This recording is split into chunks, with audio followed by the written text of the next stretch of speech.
Martin, did the announcement from Washington on a ceasefire within 30 days catch you by surprise? Thank you for having me on the show. Not entirely. I was in Washington last week, and we had meetings with Secretary Mattis and leaders in the State Department and NSC, and we talked a lot about the need to resolve this conflict. And one of the main reasons for that, as you have just pointed out, is the threat of famine. It's a very real threat, and it risks doubling the numbers of people in Yemen who are at risk of dying of hunger or famine. So that's the urgent factor here. So I wasn't entirely surprised, but I certainly found it very welcome news when I woke up on Wednesday morning to see the statements made in Washington. Well, OK, let me just push you on this point. I wonder then how you explain the timing, because the talk of a near famine has been a narrative that has been widely discussed now for months and months. I wonder then whether you think this is more about US scrutiny of Saudi involvement in Yemen in the wake of the Jamal Khashoggi murder, US midterms. What do you think the explanation is, sir? I think it's a mixture of all the things you mentioned. I think that there was already, to be honest, from my own knowledge, the beginning of a very strong desire to move from war to peace in Yemen. But I think things have catalyzed, the issues that you mentioned have catalyzed interest in these countries, and not just in the US and the region, but in Europe as well, where I was earlier this week. You know, we'll take help from any quarter to move this file forward.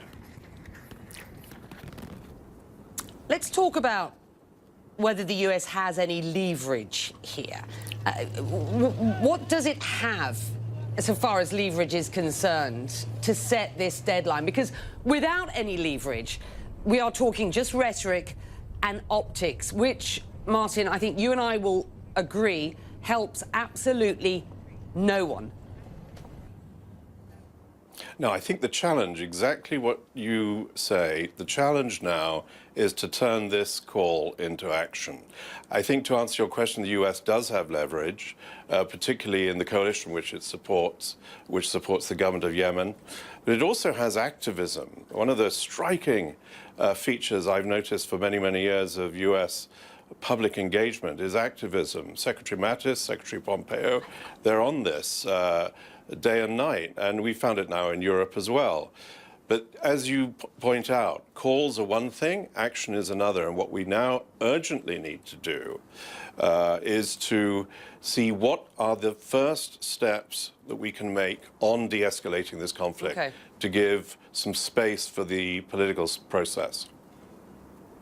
All right, and that's important. Let's talk about that, because, of course, the UK supports this this call. Certainly, the British Prime Minister, Theresa May, backing Washington's calls, but with a caveat, cautioning, and I quote, "We certainly back the US call for de-escalation in Yemen, but a nationwide ceasefire will only have an effect on the ground if it is underpinned by a political deal between the conflict parties." So let's have a look and see what's been said at this point. We've had a reaction from the Houthi leader dismissing America's calls for a ceasefire because, quote, "we consider it an informal demand," he said, an attempt to abandon their previous statements after the world knew the horror of their aggressive crimes.